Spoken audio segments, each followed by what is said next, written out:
Deadpool और Wolverine के आने में अब जितने हफ्ते बचे हैं उतनी एक्समैन मूवीज के बारे में हम बात करने जा रहे हैं, जहां शुरुआत होगी साल 2000 में आई एक्समैन मूवी से और लास्ट में हम बात करेंगे द न्यू म्यूटेंट्स के बारे में। डेडपूल एंड वुल्वरीन से जुड़ी हमें जितनी भी बातें पता है उससे इतना आइडिया तो हमें लग रहा है कि ये मूवी बहुत हद तक एक कैमियो फेस्ट होने वाली है, जहां पायरो के होने की कंफर्मेशन हमें ट्रेलर ने खुद दे दिया है। अब इतनी चीजें समझने के लिए हमें फॉक्स की एक्समैन फ्रेंचाइजी के बारे में तो पता होना ही चाहिए, इसलिए मैं आपके लिए न्यू सीरीज लेकर आया हूँ जिसका नाम है road to Deadpool and Wolverine, जहां हर संडे मैं आपसे इन जबरदस्त मूवीज के बारे में बात करूंगा इनके रिलीज ऑर्डर में। तो आप भी हर वीक इन मूवीज को देख ही लें इनके रिलीज ऑर्डर में, जो कि है ये। तो दोस्तों आपका स्वागत है road to Deadpool and Wolverine के पहले एपिसोड में, जहां आज हम बात करने जा रहे हैं साल 2000 में आई एक्समैन मूवी के बारे में। तो स्पॉयलर्स को ध्यान रखते हुए चलिए शुरू करते हैं। पहली एक्समैन मूवी रिलीज हुई साल 2000 में। आप ऐसा मान के चलो कि सुपर हीरो जॉनरा जिस लेवल पर है उसकी नींव इसी मूवी ने रखी थी। तो इस मूवी की स्टोरी लाइन सिंपल है। एक दुनिया जहां म्यूटेंट्स और ह्यूमन एक दूसरे से डरते हैं, वहां रोग अपने घर से भाग जाती है और टकराती है एक दूसरे म्यूटेंट लोगन यानी वुल्वरीन से। प्रोफेसर चार्ल्स जेवियर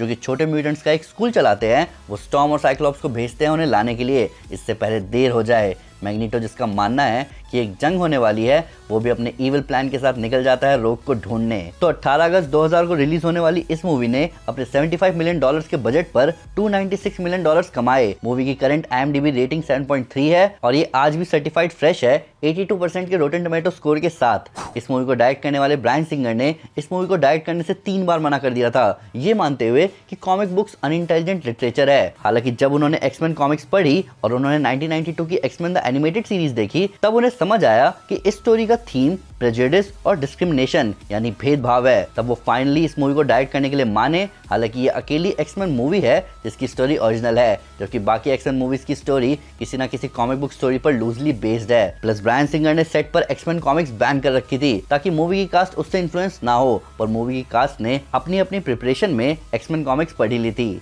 अपने कैरेक्टर में आने के लिए ह्यूग जैकमैन फिल्मिंग की हर सुबह बर्फ जैसे ठंडे पानी से नहा कर आते थे। ये तरीका उन्हें तब समझ आया जब एक सुबह उन्होंने गर्म पानी की जगह ठंडे पानी से नहा लिया। वो अपनी वाइफ को ना जगाएं, इसलिए ठंड के मारे चिल्लाने की जगह वो दांत पीस कर रह गए। तब उन्हें रियलाइज हुआ कि वुल्वरीन हर वक्त ऐसा ही फील करता होगा, इसलिए उन्होंने इन शावर्स को अपना प्रिपरेशन रूटीन बना लिया। हालांकि ह्यूग जैकमैन को प्रिंसिपल फोटोग्राफी के 3 हफ्ते बाद कास्ट किया गया था, इसलिए आप इस मूवी में नोटिस कर सकते हो कि वो अलग अलग सीन्स में थोड़े अलग दिख रहे थे। ऐसा इसलिए क्योंकि वो शूटिंग के दौरान भी वर्कआउट करते जा रहे थे। उनके इतना लेट इस रोल से जुड़ने का कारण ये था कि डायरेक्टर ब्रायन सिंगर की पहली चॉइस वुल्वरीन के रोल के लिए रसल क्रो थे, पर रसल क्रो ने इस रोल के लिए मना कर दिया था, जिसके बाद मेल गिब्सन, एरन एक्हार्ट, कियानू रीव्स तक को कंसिडर करने के बाद डूग्रे स्कॉट को कास्ट किया गया, पर शेड्यूलिंग कॉन्फ्लिक्ट की वजह से उन्होंने भी ये रोल छोड़ दिया। तब रसल क्रो ने खुद ब्रायन सिंगर को ह्यूग जैकमैन सजेस्ट किया और बाकी सब तो इतिहास है। मिस्टीक का रोल प्ले करने वाली रेबेका रोमिन के मेकअप में 110 कस्टम डिजाइन प्रोसेसेस लगते थे, जो कि उनकी 60% बॉडी को कवर करते थे और इसे लगाने में 9 घंटे लगते थे। वो प्रोडक्शन के दौरान वाइन नहीं पी सकती थी, स्किन क्रीम यूज नहीं कर सकती थी, वो प्लेन लेकर कहीं जा नहीं सकती थी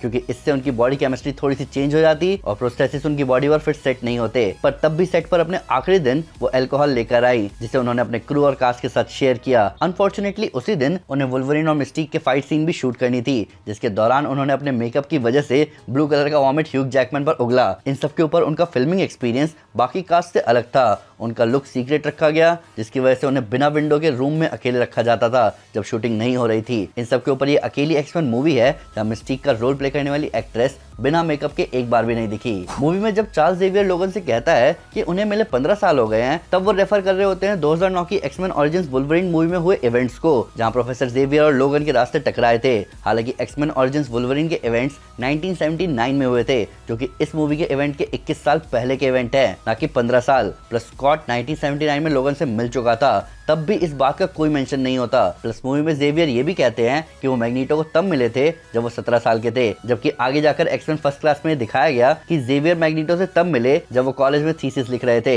यानी वो 17 साल से ज्यादा के थे। चार्ल्स जेवियर का रोल प्ले करने वाले सर पैट्रिक स्टुअर्ट और मैग्नीटो का रोल प्ले करने वाले सर इयन मैकेलन दोनों को चेस खेलना नहीं आता था, पर इस मूवी की फिल्मिंग के दौरान उनके सीन के लिए चेस मास्टर को रखा गया। साथ ही साथ मूवी के डायरेक्टर ब्रायन सिंगर बहुत बड़े स्टार ट्रेक फैन थे। यही रीजन है कि sir Patrick Stewart Bryan Singer की की अकेली चॉइस थी प्रोफेसर एक्स के रोल के लिए। बाकी बड़े एक्टर्स ने भी इस रोल के लिए आगे आने की कोशिश करी, पर ब्रायन सिंगर अपनी चॉइस पर टिके रहे। प्लस अपने मैग्नीटो के रोल को एक्सेप्ट करने के तुरंत बाद ही सर इयन मैकेलन को the Lord of the rings में गैंडेल्फ का रोल ऑफर हुआ, जिससे ओरिजिनली वो मना करने वाले थे। पर जब उन्होंने डायरेक्टर ब्रायन सिंगर से बात करी तो ब्रायन ने इस मूवी की शूटिंग शेड्यूल को उनके लिए रीअरेंज कर दिया ताकि सर इयन मैकेलन न्यूजीलैंड में अपने गैंडेल्फ के रोल के लिए प्रेजेंट हो पाए। हालांकि सर इयन मैकेलन का सबसे बड़ा मोटिवेशन इस रोल को लेने का था इसका कॉस्ट्यूम, जिसको देखने के बाद वो मना ही नहीं कर पाए इस रोल के लिए। कॉमिक्स में एक्समैन के पास एक डिस्टिंक्टिव ब्लू येलो यूनिफॉर्म है, पर क्योंकि ब्लू येलो आउटफिट के टेस्ट डिजाइन सक्सेसफुल नहीं रहे तो ब्रायन सिंगर ने ब्लैक लेदर आउटफिट के साथ जाने का फैसला लिया। फैंस इसको लेकर अपसेट थे, पर मशहूर एक्समैन राइटर क्रिस क्लैरमोंट